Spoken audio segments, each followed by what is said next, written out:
Gas cylinder সংকটে সমুদ্রে যেতে পারছেন না মৎস্যজীবীরা, ট্রলার আটকে পড়ার আশঙ্কা। গ্যাস সিলিন্ডারের সংকটের জেরে সমস্যায় পড়েছেন সুন্দরবনের রায়দিঘির সামুদ্রিক মৎস্যজীবীরা। সিলিন্ডার না পাওয়ায় অনেক ট্রলারই গভীর সমুদ্রে মাছ ধরতে যেতে পারছে না। ফলে বড়সড় আর্থিক চাপে পড়েছেন ট্রলার মালিক ও মৎস্যজীবীরা। সাধারণত ট্রলারগুলিতে রান্নার জন্য কাঠ ব্যবহার করা হয় না, গ্যাস সিলিন্ডারে রান্না করেন মৎস্যজীবীরা। একটি ট্রলারে প্রায় 15 জনের বেশি মৎস্যজীবী থাকেন। সমুদ্রে 1 সপ্তাহ থেকে 15 দিন পর্যন্ত থাকতে হয় তাদের। এই দীর্ঘ সময় রান্না ও খাবারের জন্য গ্যাস সিলিন্ডার অত্যন্ত জরুরি। সিলিন্ডার না মেলায় অনেক জায়গায় মৎস্যজীবীদের বসিয়ে বসিয়ে খাওয়াতে হচ্ছে। প্রতিদিন 700 থেকে 800 টাকা করে মজুরি দিতে হচ্ছে বলে জানিয়েছেন ট্রলার মালিকরা। এই বিষয়ে মৎস্যজীবী বাপ্পা সর্দার জানান, তারা বিভিন্ন জায়গায় গ্যাস সিলিন্ডারের খোঁজ করছেন, কিন্তু কোথাও সিলিন্ডার মিলছে না।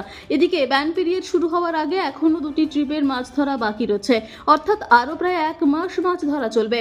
এই পরিস্থিতিতে সমুদ্রে যাওয়ার প্রস্তুতির মাঝেই নতুন এই সিলিন্ডার সংকট মৎস্যজীবীদের কপালে চিন্তার ভাঁজ ফেলেছে। পরিস্থিতি খুবই খারাপ। গ্যাস তো এমনি পাওয়াই যাচ্ছে না।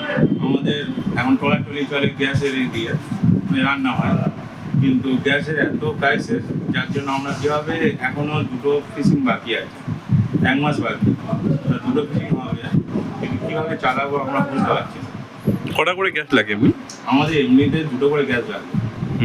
সেটা তো 15 জন করে তো খাওয়া দাওয়ার ব্যাপার আছে, 3 বেলা খাওয়া, তাদের তো 2টো গ্যাস লাগে। আর এমনি তোমার ফিশিং এখন 10-15 দিন করে ফিশিং হচ্ছে।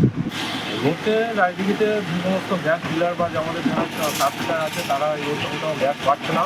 আর সকালটা দেখছে অনেক দেশে মানুষজন আসছে, গ্যাস পাচ্ছে না, তারা ফিরে যাচ্ছে। সেই সঙ্গে আমাদের যে মৎস্যজীবী ভাইরা তারা গভীর সমুদ্রে মাছ ধরতে যায়, আর যত কাঠের জ্বালানি ব্যবহার করছে, এখন তারা গ্যাসের ব্যবহার করে, তারাও গ্যাস পাচ্ছে না। বর্তমানে সেই সমস্ত সোলার ট্রলিগুলো বন্ধর মুখে, যারা আর 1-1.5 মাস আমাদের ব্যবসা চলবে, তাও সেগুলো বন্ধের মুখে এই গ্যাসের জন্য মানুষের সর্বোপরি একটা খুব খারাপ জায়গা চলে এসেছে। এই যে মানুষের যে মেন জ্বালানি, আমাদের যে জ্বালানি সংকটটা এখন দেখা দিয়েছে, গ্যাসের সংকটটা এখানে কি নাম? বুদ্ধদেব সরকার, স্থানীয় মৎস্য ব্যবসা। Sundarban marbles and Sundarban sanitary. Sundarban মার্বেলসের এক্সক্লুসিভ শোরুমে আপনি পাবেন সমস্ত রকম পাথর, গ্রানাইট, টাইলস, যেমন বেঙ্গল টাইলস, জনসন, কাজারিয়া, সেরা ও অরিন্ডা। সঙ্গে পাচ্ছেন রোকা, প্যারিওয়্যার, সেরার সমস্ত রকমের বাথরুম ফিটিংস এবং স্যানিটারি দ্রব্য।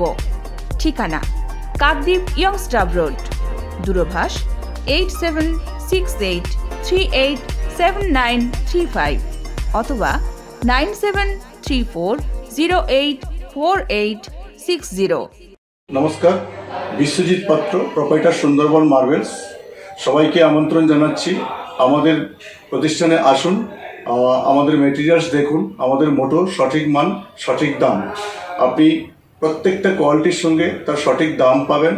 সবাইকে অনুরোধ করছি, আপনারা আসুন, আমাদের প্রতিষ্ঠানে ভিজিট করুন। নমস্কার। জয়নগরে এই প্রথম সরকার দ্বারা অনুমোদিত 100 শয্যা বিশিষ্ট নার্সিংহোম স্পন্দন মেটার্নিটি অ্যান্ড নার্সিং হোম।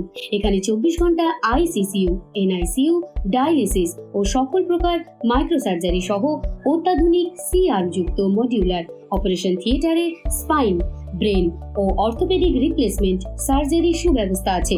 সম্পূর্ণ বিনা ব্যয় Swasthya Sathi, West Bengal health scheme ও অন্যান্য মেডিক্লেমের চিকিৎসা ও অপারেশনের সুবিধা পাবেন। Spandan maternity and nursing home, NABH accredited hospital, Thana cross road, Joynagar, Majilpur, Dakshin 24 Pargana. যোগাযোগ 03218228500 ও 9732607328, 9647346036।